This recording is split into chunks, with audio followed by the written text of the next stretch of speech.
Hey fellas, how's it going? Great. How are Good. you, mate? Doing great. So here we are. We're back for another Modular Mobilization Coalition update with yours truly, Dave Cooper, Von Buckley, and Colby Swanson. Listen, guys, every time I have you on, people seem to really be attuned to what is happening with the Modular Mobilization Coalition. And I'm going to say MMC because I can't keep saying that and get it right.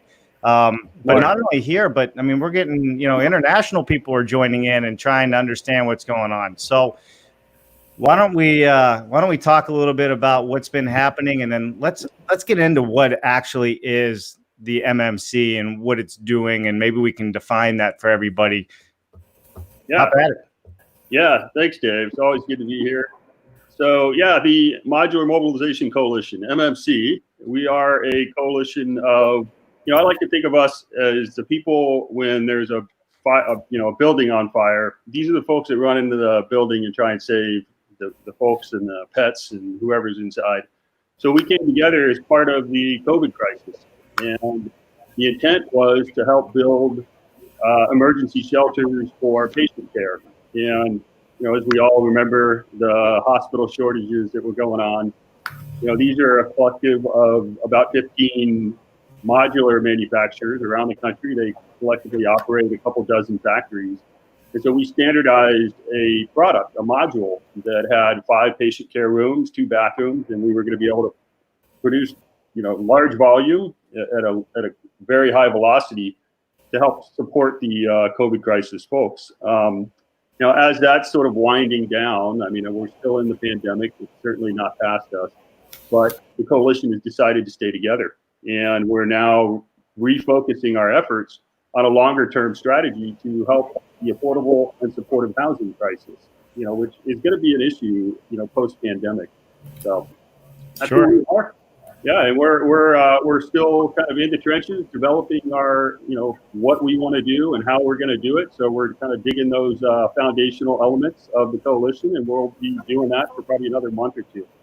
Yeah. Well, I mean, I think it's great. Like I said, there's been so much interaction and so much interest in this. Tell us a little bit about what the MMC is doing for its members. Let's kind of elaborate a little bit on what the members can expect being a part of the coalition. And then we're going to dive into really some of the cool stuff you guys have been working on and really what's happening. Yeah. So, membership wise, we're really focused on how do we collaborate? How do we share resources? And Vaughn, I think, has got a slide he can pop up that shows you some of the sort of structurally how we are setting up our organization. But it's really about sharing the resources, which starts with, thinking about each company has strengths and weaknesses. And so some companies have a really strong engineering, architectural support. Some are really good in manufacturing. Some have great transportation, logistics. Some are really good at setting boxes on site. And so sharing those best practices amongst each other, really powerful thing. And besides that, it's also a lot of sharing of innovative ideas, right? How to address the market and thinking about the future. So I think there's a lot of that collaborative effort going on, which is fantastic. On top of that, it's a collective group that has buying power, and that buying power is beneficial to the bottom dollar. Beyond that, we can really start looking at partners, supply partners, vendor partners who can help develop more, what I'll say are modular compatible products, right? Not on-site built products, but products that work in a factory. The factory physics are different than an on-site physics. We can lift bigger objects, we can move heavier things. So let's build with bigger pieces. I think there's also investment strategy where we can share investment dollars across our coalition. So there's a lot of ways that we can collaborate that I think are, we're still uncovering. We've got a long ways to go. There's a slide, Vaughn, do you have that slide? I do. Is it sharing okay? Yeah. You want me to put it up? Yeah, let's pull that up. There it is. So, our growth strategy, we look at it in 3 boxes. On the left is the supply chain. This is working with both the factories as well as all of our suppliers and vendors. Just aligning all of the interest there. That's an important part of this process. In the middle, with the red box, is business development. And here what we're doing is we're aggregating the buyers So we're looking at innovative financing models to connect with buyers, and then also working with builders and architects to help promote who we are and get our message out there. And then over on the right is the technology platform. And this is really probably the most important aspect of this long term. You know, what's going to drive this collaboration is the ability to share data. This is going to be a data-driven business, and we need to be able to seamlessly operate, you know, across 15 factories and dozens of factories, 15 independent companies. We're going to need technology to connect all of us, and so that's what the final platform is. And it also has to do with the actual module itself. Right. So we're going to have a standardized design, a product that's fully digitized, and to be able to share that shop files, to be able to build a product that is, you know, tolerance-wise, that any factory can build the same product and it can be delivered on site and be within the specs that we need. You know, that's going to be driven by a technology platform. So we're going to start working on that. So those are kind of the pillars that we've got as a group pull together. Yeah. You know, do you guys mind if I get on my soapbox a little bit here? Please. I've been on a soapbox a lot lately. This is your show. Well, listen, here's the deal. I mean, you really hit on it. And I think what a lot of people have to understand, there's a lot of new people coming into this industry. Everybody thinks they have the secret sauce to this industry, right? And this is where the collaboration to me is so important, because if we had the secret sauce, we wouldn't be 4% of an industry. That's the thing. And I think if we come together, and I'm not just talking modular, let's talk offsite in general, panelize modular, and bring this together like you guys are doing. We are going to go further, faster, and we are going to gain the market share that we're looking to, you know, to gain from this as an industry, because it's the smarter way to build. We can't keep doing it the same way. So for those who want to argue that it's better to go this alone, I'm here all day long. Let's get on a show and have at it. But all right, that's my soapbox, guys. We'll be more 4% if people come together and make this happen. Bowing to that, you know, I think the last thing I want to just tie off on is your point. I think is really the ecosystem of the modular industry is really powerful together. And what we're doing with MMC is coordinating, you know, that ecosystem. And then it's all the individual members who have that end-to-end solution providers. They're the folks who actually have the power to change the world. But unless we're working together, as you said, and we're coordinated, it's really hard to do that by yourself. Yeah, for sure. So, all right. If you're just joining us, we are on now for a few minutes. Got quite a bunch of people that joined in. We are on with the MMC Modular Mobilization Coalition. We got Von Buckley, Colby Swanson, and of course myself. And this is an update to what is happening, where we're going, where we're headed. And I say we because I support this 110%, and I think it's a lot of fun. So please like and share right now if you would, and let us know where you're tuning in from as well. It's always fun to see who's coming in from different parts of the world.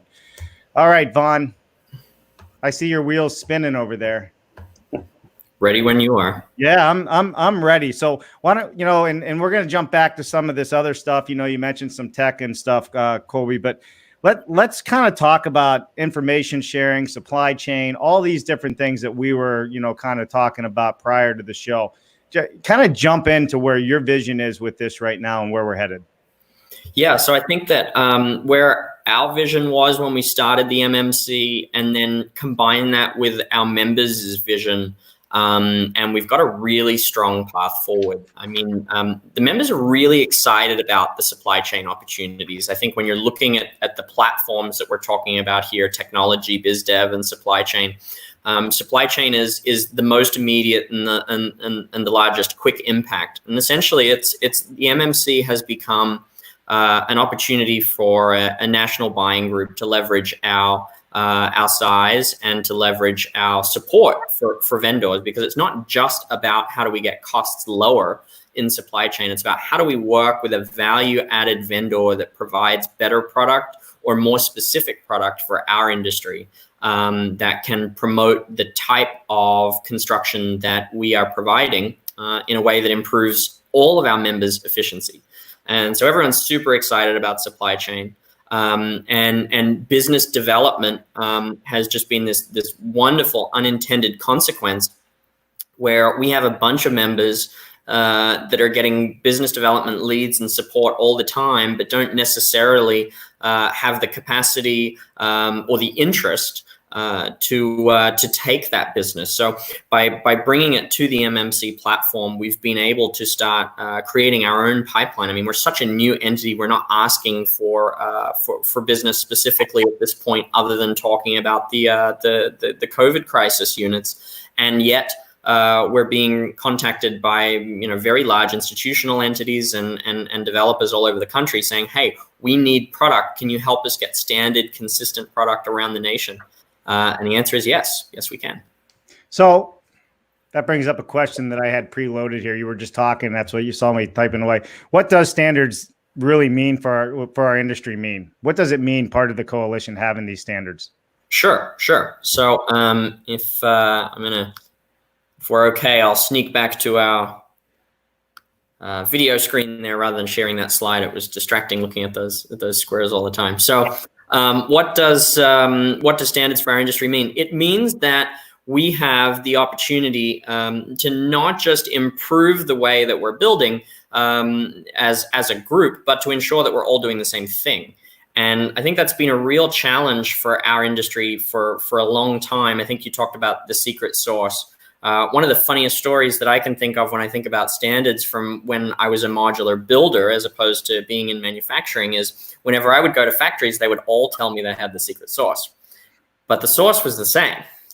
And it was so secret that the factories didn't know that their secret sauce was the identical secret sauce that every other factory had. So one of the ones that I particularly enjoyed was factories that would use blocking behind their cabinetry or around their windows so that you could install curtain rods without having to pull through gypsum or add additional anchors.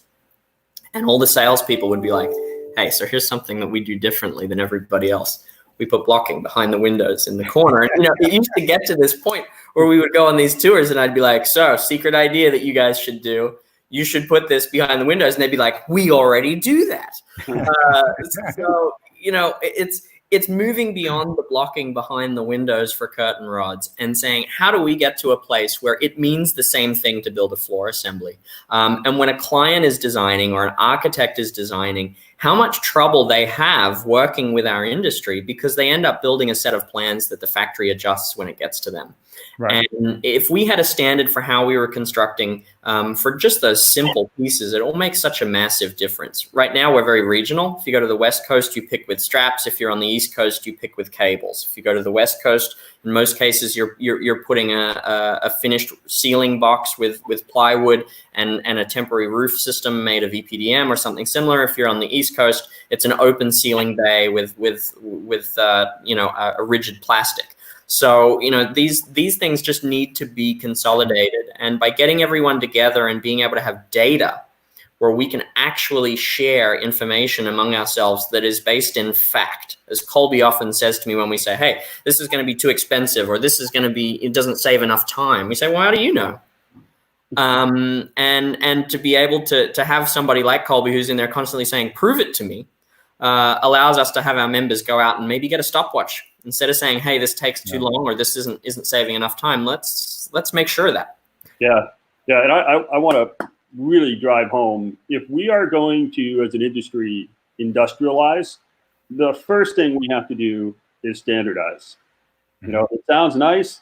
It's hard to do. And as Vaughn pointed out, a couple of really big, it's not just about the box. It's not just standardizing, the way we build in a factory. You have to go outside of the factory and think about the process of the design on the front end of this and engineering.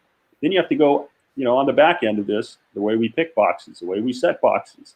Right. You've really got to standardize across all of that. It's the only way we're going to be effective at scaling our business. And like you said, Dave, get from 4% to 40%. Maybe that's a big jump, but how about 15%? Well, that's still not big enough for me personally. Oh, okay. How about 15% of the market? It's better than 4%. Absolutely. No, I agree. All right. So we all know that Colby likes data, right? I mean, so that's a given. Let's jump in with the membership, and you mentioned a little bit on the tech.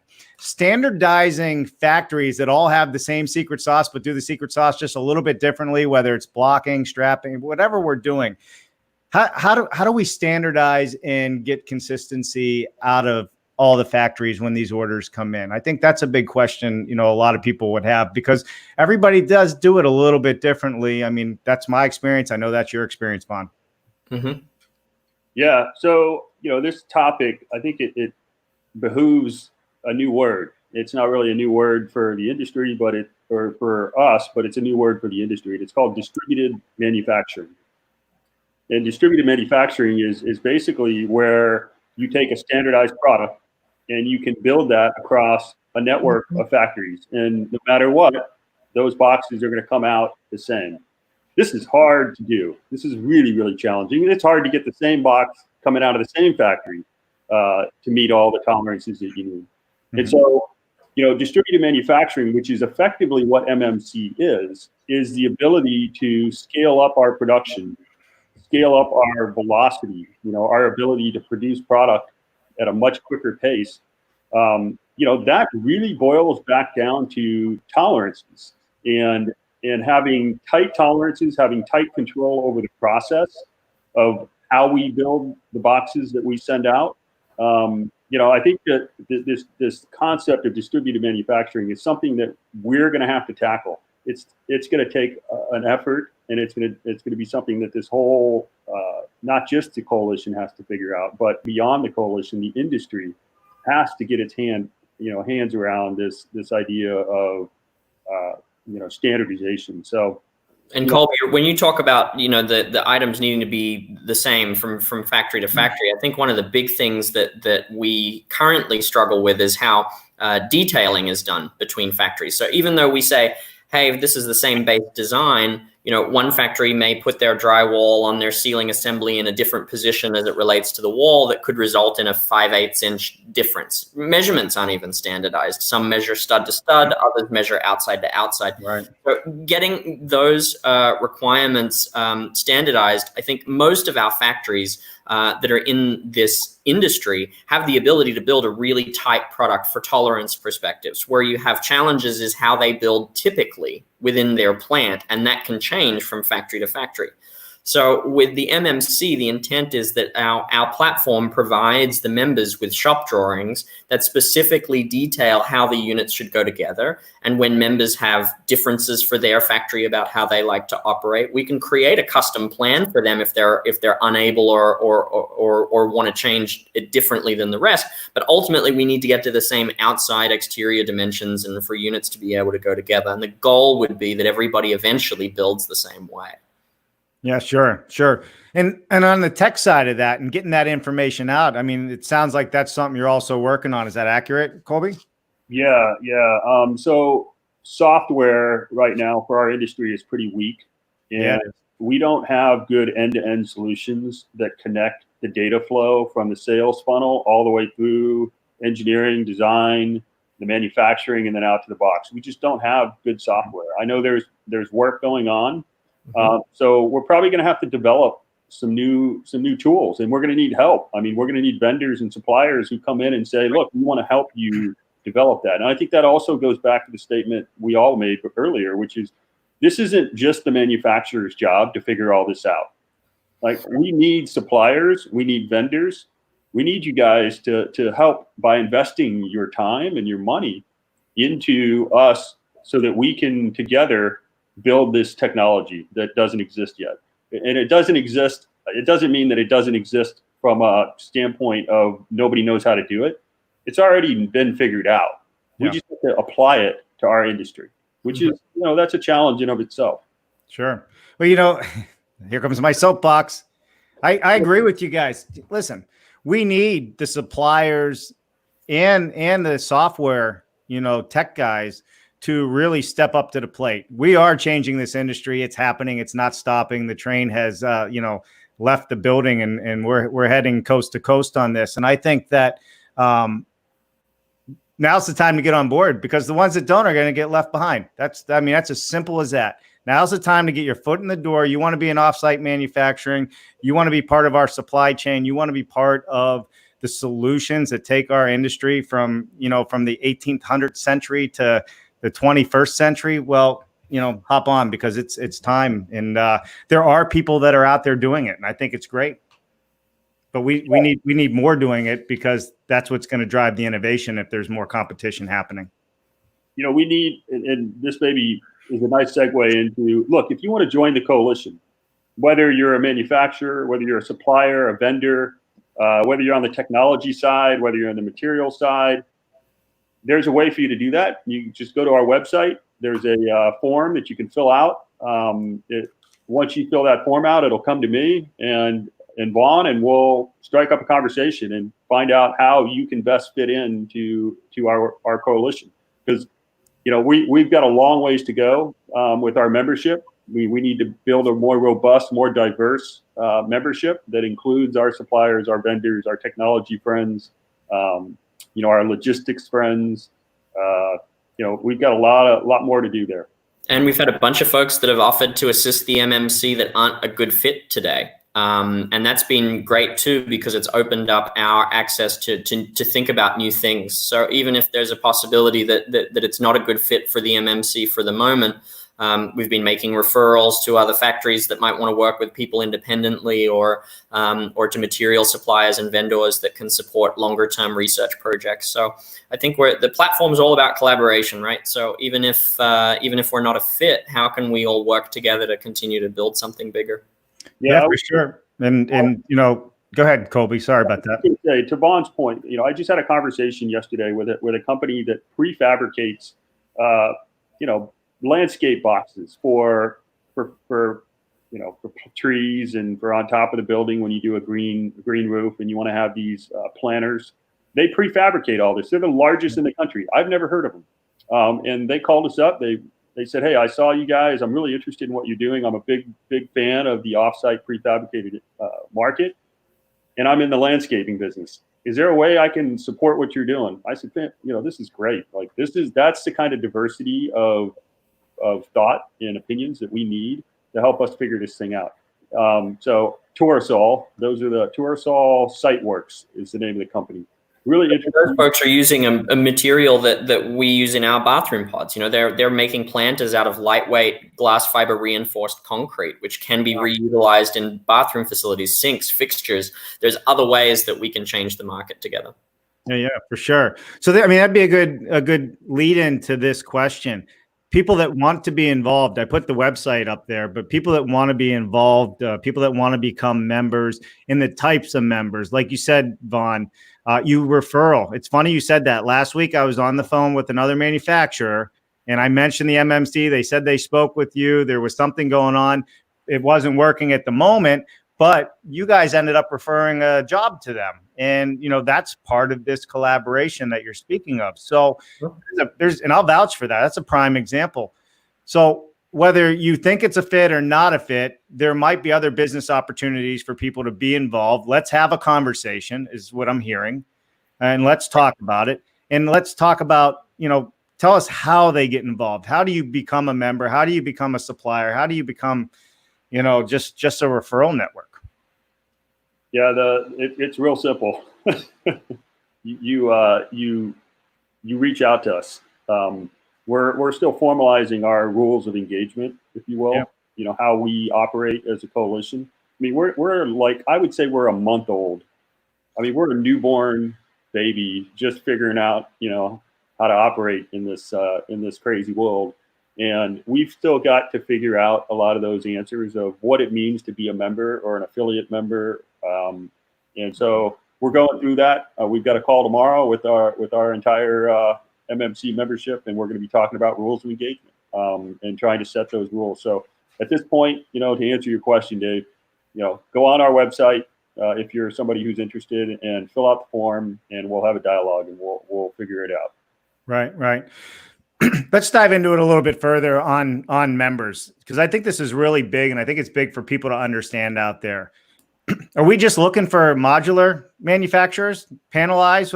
Let's talk a little bit about this. And, we have people like Jerry McCoffey's on here and what have you. There's a network of people that can really help us grow this and expand this. How do we work together? And is that something that the MMC's interested in doing? I think it's definitely in our future. Yeah. And we're here as all of those pillars that we talked about earlier: supply chain, industry collaboration, business development, technology. Right. But to do those things, it can be much bigger than the modular industry. But right now, I would say we're primarily focused. Our members are primarily focused within the modular industry. The majority of them are timber frame. We have a couple of members that build with steel also, but the majority of our members are timber frame.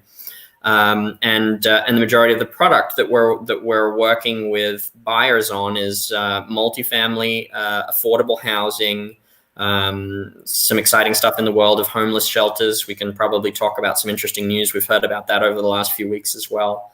And product that needs urgent delivery timelines. Sure. And I do want to make a plug for the DOE just funded a group with $5 million, and the purpose of this group is to help develop a more robust and unified offsite industry collaboration. And so this would include, as you're talking about, the prefab industry, the two-dimensional wall panels like Jerry does in Tekra, or Stowe panels, or Katera. It starts to bring in a much broader group who are in the offsite industry. Where we differentiate as the modular folks is we volumize the boxes in the factory before we send them out, on site. Usually about 80 to 90% finished. But we're still in the same offsite world. And so this $5 million has been given to two firms, ADL Ventures and Rocky Mountain Institute. Mm-hmm. And it's called the Advanced Building Construction Coalition. And these folks are working across the industry, the offsite industry, to bring people together. And so we are now an active member and supporting the ABC coalition, I'll call it. And I think if more folks who are not necessarily directly tied to the modular industry want to get involved in a bigger push for the offsite world, you need to reach out to ADL and to Rocky Mountain Institute folks. Yeah, for sure. I think that's a great thing. Now, me, we'll go further together and faster. So, all right. Makes the dream work. It does. So let's talk business development, guys. All right. You've been at it for a while with the MMC. Tell us a little bit about what's happening. Yeah, sure. So the MMC platform right now has been working pretty heavily on new business development in those markets that I mentioned earlier, multifamily market rate, and also affordable housing and some homeless shelters. And I think that an important distinction that we talk about when we talk about sort of standardizing product is the first step towards industrialization. I think we need to sort of give that some nuance. It's not as much about standardizing in the sense that we want to have the same unit going out to everybody all the time, as much as it is about commoditizing, perhaps, is a good term to use. We're trying to allow people to use building blocks that are predefined to create larger structures. Now, whether or not those building blocks are slightly modified between each project or there's other adjustments that can be made there, we want to standardize the process, but we want to create the opportunity to commoditize the product. We want modular and offsite housing to turn into a product rather than a service. Right now, we are seen as an industry that takes architectural drawings and converts them into a building. That's a service. And what we need to be seen as is an industry that creates architectural solutions, therefore providing a product, an end-to-end solution. So that's what most of the folks that have been reaching out to us desperate for housing have been focused on. The institutional investors and the larger construction companies and developers around the country, they're looking for product that can be consistently deployed around the US with what they would call their standard, if you will. But that really means that it's a customized product for them. And it's something that the MMC can then commoditize across our group of companies. So we're in deep discussions with several larger companies like that are talking, tens of thousands of units a year, which gives the entire membership the opportunity to produce a significant portion of it. And then cities, municipalities and cities are really seeking solutions right now, something that we hadn't really thought too deeply about when we were creating our initial package was the fact that group homeless shelters are becoming less viable. There is a big concern now about all the cities that are allowing group homeless shelters, especially where residents are coming in and out each night and are not the same residents, about how they can drastically leverage transmission of the virus. And they're realizing that this is not a safe method for housing individuals who are transitional or otherwise chronic in homelessness. So we're working with a whole bunch of municipalities around the country with this concept of creating private rooms. Essentially, if you look on our MMC website and look at our isolation model, that's the kind of model we're talking about. It's essentially a really compact, efficient studio apartment. 300 square feet. It can come with a full kitchen, a bathroom, but somebody gets their own private space. And what the cities are seeing is that they can bring those units in, convert them later to affordable housing when the homeless crisis subsides, but have fixed housing that is not temporary and not group. But the issue is none of the cities have any money. So they're all coming back and saying, how can we achieve this? And what we've been working on with some MMC members that are in the financial world and the institutional investing side is, can we create public-private partnerships in municipalities around the country? And what does that mean? And so a public-private partnership for the purposes of building homeless housing can allow us to create essentially a master lease on a project and allow the city to pay for that out of operating expenses versus their capital budget. Does that make sense? Yeah, 100% it makes sense. It's almost like a land lease, right? And you guys come in, put on the product, and obviously there's a payment for that. So basically the cities and states or the towns become the tenant. Right. So to give you a quick comparison, a 200-bed homeless shelter. Let's say that with prevailing wage requirements using federal funding, that could cost, if they were private rooms, upwards of $90,000 to $100,000 a bed. Yeah. To produce that with MMC product designed for this purpose, we can get that cost down to about $50,000 a bed, or half price. That sounds amazing, but the cities still say, well, we don't have any money to build it. We don't have, $10 million to build 200 homeless beds, even at $50,000 a piece. So the MMC can come in, work with these cities and say, we don't need to have $10 million to build this. You just need to lease these from us for an extended period of time.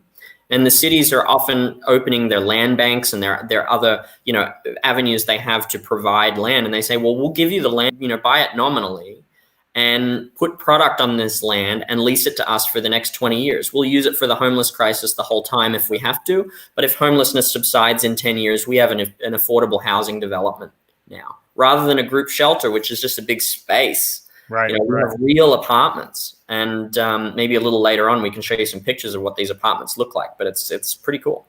Yeah, that's super cool.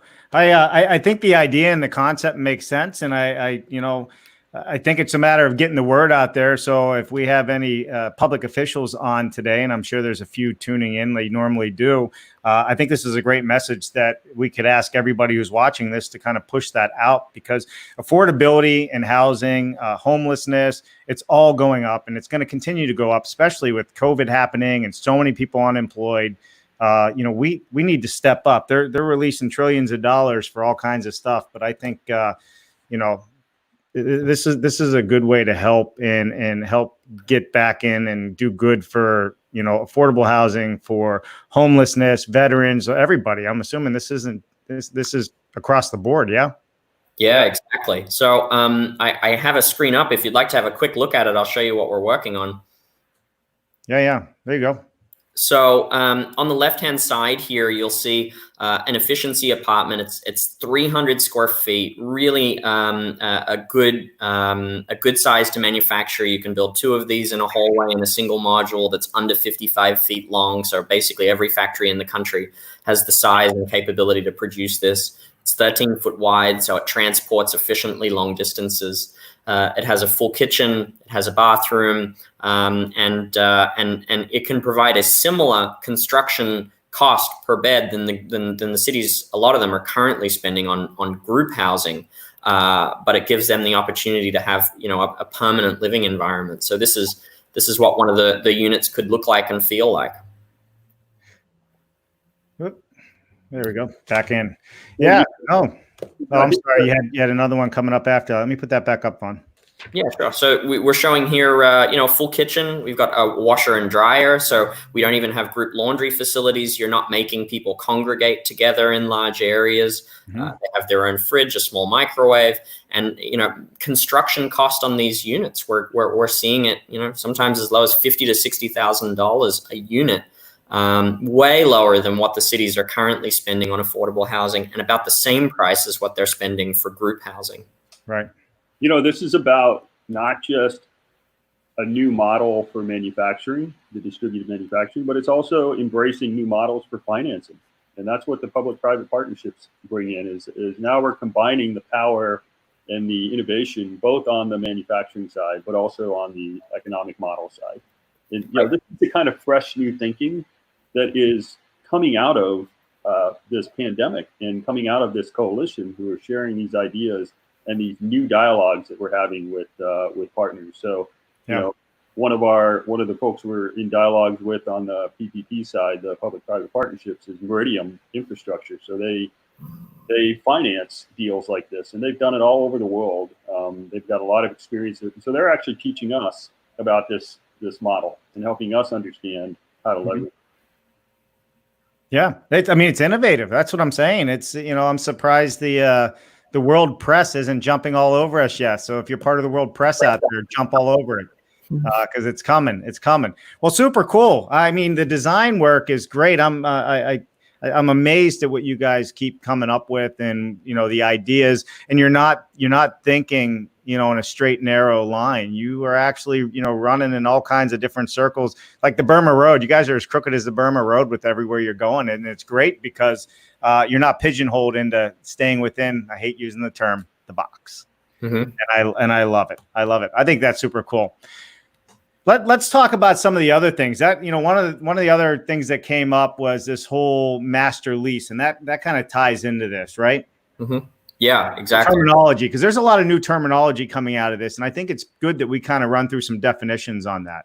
Yeah. So a master lease is where a municipal agency, or really it could be anyone, rents a multi-unit building under a single lease. And to give you a quick example, we're currently working on a proposal for a municipality on the East Coast that has a need for about 500 affordable housing units or private homeless rooms. And that project could cost somewhere in the vicinity of $40 million to construct. That's a lot of capital expense, and the city doesn't necessarily have it. So they say, well, can we lease this building? We need 500 units, and we spend, let's say, $50 million a year on homeless housing. But if we were to spend $40 million of our budget this year on one building, we're out of money. So you say, well, you don't need to do that. We can master lease this building over a 15 or 20 year period for a few million a year, $4 or $5 million a year.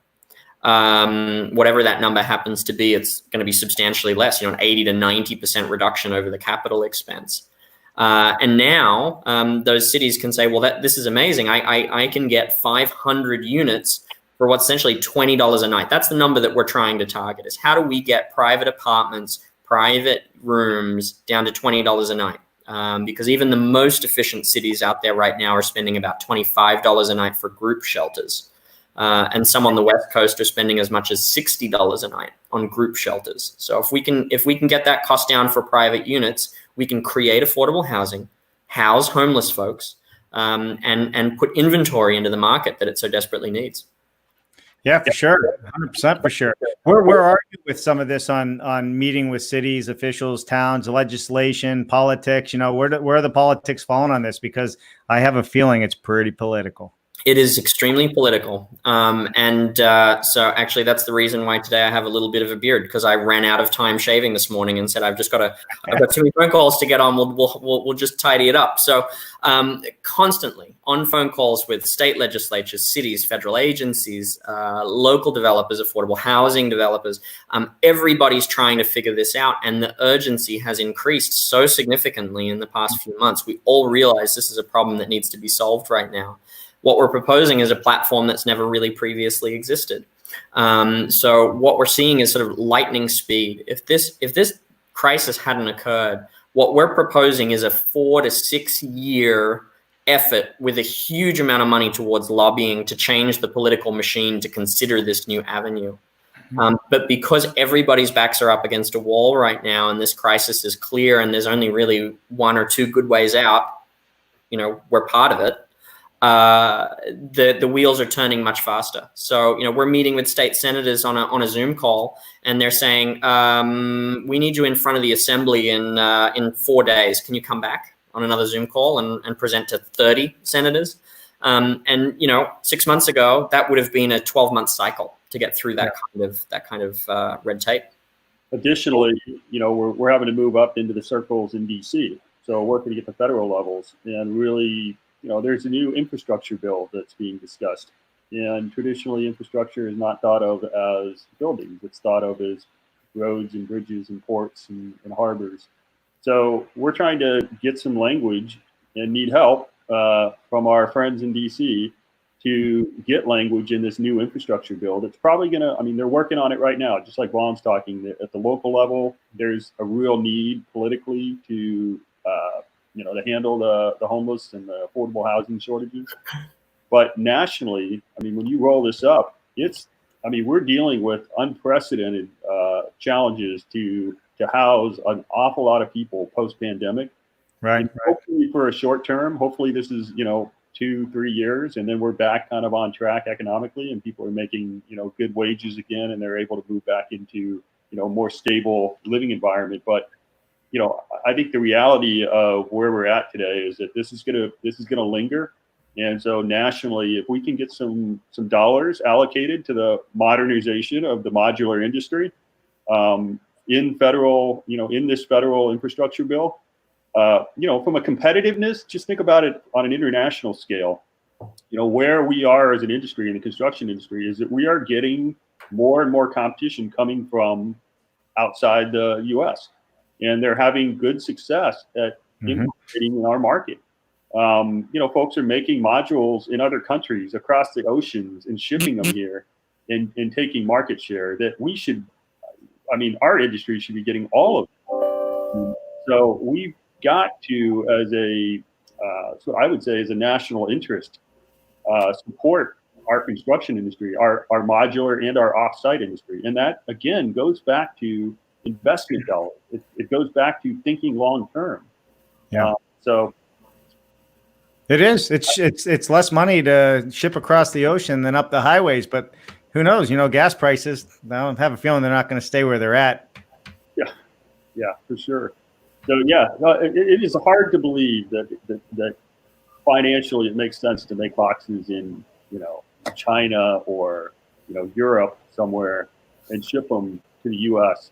at a price point that's competitive to our 140 factories that we currently have. So that tells you something about where we are as far as an industry and how much we need to modernize and improve.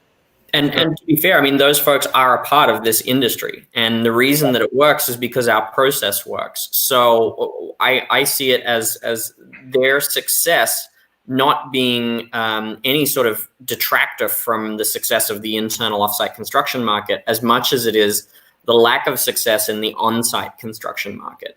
So in a lot of cases, I think we need to embrace our international, we can call them competitors, but they're really a part of our industry right now. Yeah. And they're succeeding because our construction industry is failing. Yeah, they are bringing to light that failure. right? And that only should just encourage us even more to work harder and to accept that we do need to change. We do need to improve. Yeah, for sure. It would be good, for everybody out there listening right now. I mean, what is your thoughts on, the international market being in our market? It is a global market now. That's not changing. Social media, COVID's even made it more of a global market now, just with the way that we communicate. And I happen to agree with Yvonne on, I don't look at them as like Europe is a bad thing. I actually think it's a good thing because it's forcing us to step up our game. They've embraced us long ago, more than we have anyhow. And there's good that comes from that. And to me, when somebody else has taken the lead to push something forward, that we've been trying to push, there's something to learn from it. I'm sure we can learn from the European builders and Asian builders the same ways they'll be able to learn for us. Because we all know once America gets going on something, we like to take it to the 100-yard line in a matter of seconds and not do 4 downs each time, right? Right. Is that a good analogy? I tried. I think it is.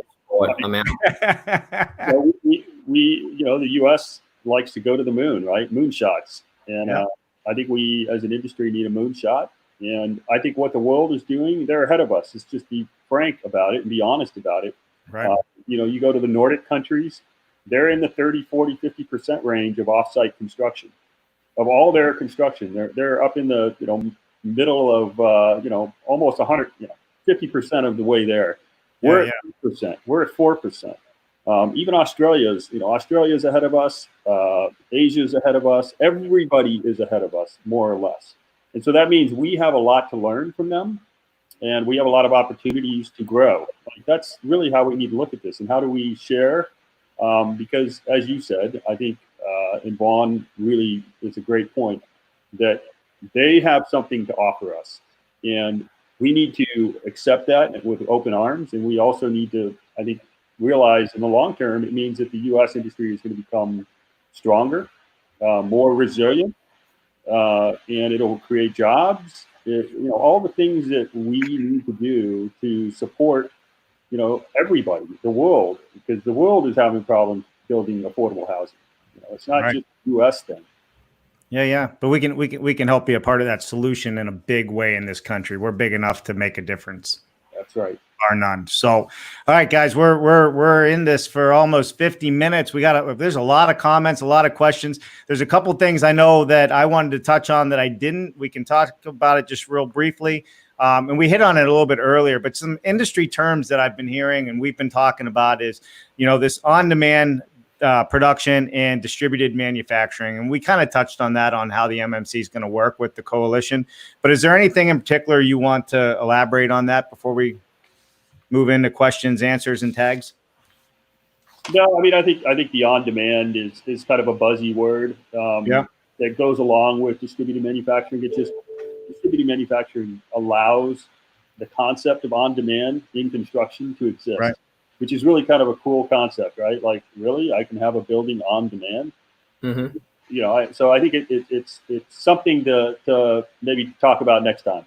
And I think, the on demand is probably balancing demand is really what we're talking about. It's the idea that with a lot of member factories, there's going to be additional projects and product available. For example, VBC last week had to pass on a project that we've been working on because we just didn't have the capacity available, and we sent it to members that were geographically close to that project. And the client is going to sign a contract this week, and that's a few $1 million project that can get put back into the membership. Right. And a lot of our members have stuff like that, where they say, it's a 10, 20, 30, $40 million job, and we don't have the ability to build it right now, but let's not let that go to waste. How do we become stronger? So balancing of demand is the first step to on-demand construction. All right. One last thing before we hop into questions and tagging people and welcoming everybody. What is it that everybody's watching right now can do to help drive this coalition and this opportunity forward? Is there anything you want to request of all these fine people that took the time to listen to you speak? It depends on where they're at. I mean, Autodesk was on Sarah's chat last week. I think they're someone that needs to continue the conversation. They're certainly working on products for this industry, which we're very appreciative of. But we have a lot of members in the coalition and a lot of support there. Other suppliers and manufacturers, we know why and what we need their help with. But a lot of this is going to come down to politics and financing. As you said before, it's very political. We need to make sure that our elected officials are aware and understand the product, and getting that message out is important. And then ensuring that our industry is both protected and properly funded privately and from a government perspective will eventually become important as well. So I think anybody's outreach on the political front to us with their contacts would be helpful, and or just continuing to push the offsite industry to all politicians. Yeah, for sure. I think Dave, for this conversation, right? You, me, and Vaughn, I think I'd like the diversity in opinions on a call like this. Like, it'd be great to have some of these folks in this live venue share some ideas, and let's try and tackle some of these really hard concepts of distributed manufacturing. How do you actually do that? And how does a vendor or a supplier really plug in and support the modernization of the industry? And how do we develop more compatible offsite modular products? I mean, these are things that we need to socialize more, and we should do it in this venue. So everyone can sort of participate. I think that's a lot of fun. I have the ability to actually bring people in one at a time. So we could make it a little interactive. You might, I don't know, you're getting me real technical now, but I think you're right. Maybe on the next update, we make it kind of an open board discussion. So anybody out there that would like to partake in the next conversation, let's just do this. Send myself, Colby, or Yvonne a message, and we will see if we pick you. We can bring you into our online conversation that we're having to grow this conversation. And we're looking for people that actually, have opinions, and you may not agree with us. You may agree with us, but that's the whole idea. The conversation is what's going to drive us and move us forward. I think that's a great idea, Colby. It really is. And Vaughn, I think it's a great idea. I'm done for the week. There's enough people out there that like this idea and are commenting on it. And I'm sure there's some out there that don't like this idea or commenting on it. And a lot of times those are the ones that think they're going to go further alone. So, all right. Shout outs.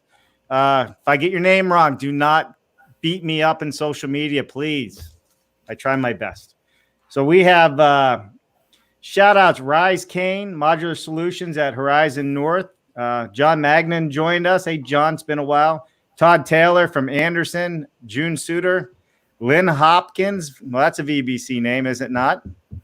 Yeah. Todd Burither in Mass Timber Assemblies. I said that wrong. George Ryman from Shorefoot Foundations. Anthony Good is on. Mark Willie, high five to Panelize Prefab and Passive House. Well, join us Friday for Mark Willie. If you don't know Mark, he's a lot of fun and a world of knowledge when it comes to this stuff. We have Ethan Sherman, Matt Tranter from the UK, Chris Roush, Waterloo, Ontario, Heather Wallace, who is a writer and content creator from Seattle, is on. Of course, we all love Jerry from Integra, Jerry McCahey. You say it McCahey. I got a lesson on that once. I didn't. Yep. I think I've always heard it as McGahey, but McGahey. Well, maybe McCahey. McGahey. Oh, see, now you're going to get me in trouble, Colby. He's listening. Hey, that's why I just say Jerry from Integra. Jerry, it's good to see you, man. We just keep going. That's all right. I know Jerry has thick skin, so that won't get him too bad. John Moon, Jason Friesen, Bodo Lil are some of the people that have tuned in, and there's others. Guys, this is really cool because we're not only live on LinkedIn, we're live on Facebook and YouTube as well. And next week, I am going to try and add Instagram to this whole thing. We're going to control it. How about TikTok? Well, I can't do live on TikTok. So I am doing TikTok videos. I haven't been dancing with my daughters as much as I should, but I do know I'm working on it. But you do the dub. or what is it called? Uh, I don't know. Yeah, I don't ask. I need 1,000 subscribers to go live on TikTok. So if you're out there and you're on TikTok, hook me up, check me out. So, all right. So Joel Hutchinson, Splash Modular, commented, it isn't about design, it's about standardizing the process and leveraging technologies to facilitate this. So that was more of a comment than a question. Mm-hmm. We agree. George Ryman, in terms of industry standards, we need fewer cooks in the kitchen. Who should be in charge and provide direction for everyone else in the coalition? Yeah, so I think the first step for us was consensus. But of course, consensus will eventually fail.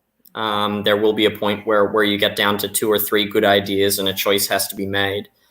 And the hope is that our industry is both mature enough and has the foresight to see that choice will have to be made, and we'll all have to agree with one way if we want to proceed with standards. And everybody that I've talked to has been in exactly that mindset that we're eventually going to have to make a choice. And I mean, think of it like any other industry that's standardized. It doesn't happen overnight. We're not expecting that everyone's going to change the way they frame their ceilings tomorrow. But we do need to have a plan together that when we want to get to the 15 and the 20% market share in the next 5 years, that we're going to get there by ensuring that we have some standards across the board. So to answer George's question, I think the hope is that we can be a platform that helps with that. But ultimately, it requires the members to get on board because our industry is not regulated to the point where standards are going to be chosen for them. Well, interesting you said that because we had Matt Tranter from Midlands Portable Buildings in the UK. He asked the question, do you not have a governing body in the States that dictates the build standards? In the UK, they do. Yeah, well, I mean, we do as well, but the build standards and how you actually, means and methods are 2 different things, right? And one of the most interesting things that I've learned in the US coming from another country is that we have a healthy skepticism towards regulation. And that is ingrained as deep as the Constitution. And, the concept is that we don't regulate things that we don't have to regulate. Yep. And while I fully support that and think it's the right way to do business, it does mean that in industries like ours, if we aren't combined in thought, then we're going to be disparate in action. We're going to have different means and methods to produce the same product. So we have the build standards, but I can build it my way and you can build it your way. And as long as we meet the standards, we meet the standards. Yeah, and I think we're mixing the code as a standard. Code is one very narrow aspect of, the standard world, right? And we need to broaden that dialogue outside of code. Yes, we have code, and it's a minimum, but we're talking more about processes here, not about what the law says you have to do and don't have to do, but how we do these things and how we do them as an industry is really what we need to talk about. And that's a big discussion. As Vaughn said, it's going to take a long time, and we would welcome that and are welcoming that at the MMC. So we've started that process ourselves. I mean, correct me if I'm wrong, but I do think over in the United Kingdom, England, whatever we're going to call it, they actually did a lot of research as a government and, kind of pushed off-site as the forward-thinking way to go and standard. And I agree with the, government getting too involved. But that's kind of, I think, where his comments are coming from. They stepped in and said, it doesn't make sense to keep building this way. You need to move to a smarter way of building. They let the off-site industry define itself, but I think they helped kind of say, listen, we're done wasting energy doing it this way. We need to provide better stuff. Yeah, I mean, your comment is my thoughts exactly about how our countries are philosophically different in how we approach regulation. And I think that it's probably reasonable to say that the US will never do that. We don't regulate federally unless we have to. We have 50 states that all have almost complete sovereignty in building code and standards. So the only way that our industry in the US is going to appropriately regulate is by doing it itself. Yeah, there's a precedent for this out there. In 1980s, the silicon wafer, chips industry was was really under sort of attack from global suppliers. Yep. And the U.S. government stepped in, offered funding to help those guys modernize, unite, and develop standards so that they could be more competitive on the global stage. And it worked. And today, you think about companies like Intel and Motorola, who develop chips, Qualcomm. They've done a very, very good job of getting back into that leadership position. And so it's more about investing in the industry and letting the industry take those investment dollars and turn that into the sort of standards, the operating protocols, the systems that connect everybody, these platforms, so that everybody's operating on a similar platform. That's just, if you talk about it in terms of software, it's like logic. We have to have better logic for our industry. And we just right now have this very fragmented, in a lot of ways, illogical things that we do. It's hurting us. It's preventing us from really solving some big challenges that we have in cost and, affordability, all sorts of performance issues with our buildings. We can build more sustainable buildings. We should be building more sustainable buildings. We just need to align incentives better. So we got a lot of work to do. We do, but we love work. That's what we're all about, right? I keep saying that because Ron can't even shave. He's working so hard. Yep. Well, listen, we have a couple more, but you know what, Vaughn? I know for the next show, there's some swag that we have, and we're going to come up with an idea of how somebody can earn that swag, right? What do you have? Oh, all right. Well, we have the VBC lunch kit, which comes with the water bottle, and the summer hat. Oh, there you go. And the winter hat too. Very cool. I love it. So between now and our next get together in two weeks or so, 3 weeks, I think we're gonna run a promo out there, and people that are getting involved in supporting the coalition and the MMC and everything else.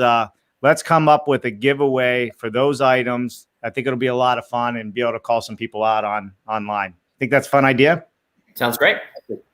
All right. I love it. I love it. I love it. So we got some more. Michael Ferrero, BIM director at, is it USIS? USIS. I'm not familiar with what that is, USIS. You guys know? Nope. So Michael Ferrero, BIM director, agrees with Joel Hutchinson. The biggest setback is PMIS. What? I got Jen in the background. Oh, PMS? Oh, PM. The biggest setback. Boy, I'm really wobbling that one up. The biggest setback is PMs and executives. The knowledge gap is so vast and impossible to bridge without working knowledge of how to execute large amounts of data focused in all disciplines captured by the modular process. Yes, 100%. All right. Episode on that. Yeah, so we've approached this a little bit differently by sort of focusing on the field side. So what the industry has traditionally done is focused on what they offer, which is obviously a good way to sell, but it makes an incomplete picture. So the PMs and the folks that are in the field that are getting the product don't actually know what they're going to receive because they get the sales version. They get it's going to be finished, you're going to have all the finishes in it, everything's going to be good, but they don't necessarily understand the work that needs to be done in the field or the implication of decisions that they make during design. And that's probably the bigger issue. Our standards within the MMC, for example, all of our designs, if you go back and look at some of the drawings we showed earlier, have our bathrooms on hallways, and we have chases behind those bathrooms where we make the connections from the common area. The goal is that you don't want to enter an apartment after it's delivered. That's what the PMs need to know. They need to know what kind of resources they need to deploy in a building and how those connections are going to be made. And it's probably where we're most sorely behind. One of the benefits of VBC having a general contracting arm is that we've had all of those mistakes before and we know what they look like. So we know how to prevent them. So as part of design, we will include what needs to be done in a building when it gets there and how those connections need to be done. But BIM is an amazing tool to help with that. Because not only can we tell people what needs to be done, but we can actually show them, this is how your pipes are going to come out. This is how your plumbing is going to be connected. And that can get you down to unit costs per apartment for completion, and just really give you a better overall system. So our commenter is exactly correct. It is a major issue for our industry, and it needs to be standardized. Right. Well, I mean, hey, listen, at least we have people from BIM tuning in. We have AutoCAD tuning in. Maybe we can start working on some of these things for sure. All right. Jennifer Castenson, Hanley Wood. This is brilliant. Hopefully it takes off somewhere and there are some good case studies to report it. I love it. And you know what, Jennifer, I mean, all the support that you guys can give us, Hanley Wood can give us, would be much appreciated as well. I think it's great that you're tuning in. Jennifer did the article that was just in Forbes recently. Yep. And yeah, huge feedback from that. I mean, the market's really getting it. It's exciting. So thank you, Jennifer, for your support. And we agree. The MMC will have some case studies for you probably in the next month or so. We've got some deals that are going to contract now, and we're going to be fast producing buildings here. So yes, I love it. That means people are working. It does. Right. That means people are working in a time when people need to be working, which is great. So, all right, a couple more quick shout outs that we have just because they're on here. Brad Oldenbrook, Starbrook Modular was on. Sarah Ann Logan joined us. You don't know her, do you? Dude, she's phenomenal. Yeah, it was a cool interview. I'm not blowing smoke, honestly. She's smart, and it was so much fun having her on the show. We got Mac Norrie, who's an international construction consultant. John Moon from Nashua Builders has joined us today. Who else do we have here? I don't make sure I didn't miss anyone. Joshua Delft, art director at Volumetric Building. You know that guy. I think I may have said him earlier. Timothy Brown, Jason Friesen, business development, commercial industry, multifamily, Freeport Industries Ltd. Bodo Lil is an executive sales manager. I'm not sure where, unfortunately. So great. Lynn Hopkins, June Suter. We got Chris Roush. So we got a lot of people, man. This is great to see what happens on this show. I need to make a plug for tomorrow. You guys know Rodney Hall, right? Yep. Rodney Hall is going to be on 1:00 tomorrow, and we're going to talk about what it takes in this industry of construction to stand out from the rest, right? Everybody's sitting at home, increasing influence, building your brand. You know, do you need a resume if you keep doing this stuff? And if you know Rodney, you guys can vouch. He's a smart cookie, man. He's a lot of fun and really got his stuff together. Well, listen, guys, I mean, a super big shout out to you and Colby and all the members of the MMC and Volumetric. You guys have been working, I know, nonstop around the clock. I've been fortunate enough to have some small part in helping this and helping you guys grow. So why don't you tell us what you want to tell us here before we end, if there's anything you want to say. And I mean, for me, I'm just grateful that you guys are willing to keep coming back on, listen to me run my mouth. Hey, Dave, we really appreciate your support. I mean, it's folks like you that are making a difference out there, helping get this message out. And yep. I think you provide a platform for this kind of dialogue, and we need a lot more of it. The article Jennifer wrote was I mean, I think these are like tips of the iceberg of what we've got to deal with. Most of it is still undealt with, and we need to sort of bring it to the daylight. And so we just need more of what you're doing. And we appreciate you, man. Well, let's keep doing it. And anybody else out there that wants to help push this cause and move it forward, send us comments in the links. And anybody also out there, we're doing a whole coffee mug thing. If you have coffee mugs or tumblers with your logo, send them to us. We will put them on the show and we will drink out of them. So if you're an MMC member, please definitely share that stuff with us. If you're interested, I'll give you my address in the link below. Do not show up at my front door. Deal. All right, everybody, listen. This is a Dave Cooper Live. This is about the Modular Mobilization Coalition. Colby Swanson, Von Buckley, man, you guys rock. Thanks so much for the opportunity, and really, really love the update. You guys have been pivoting on a pin needle, making all this stuff happen, and I think that's great. Thanks so much, Dave. It's a pleasure to be here. Can't wait for the next one. See ya. Coming soon. We'll see you guys. Bye now. Just hang in there. We'll be right back.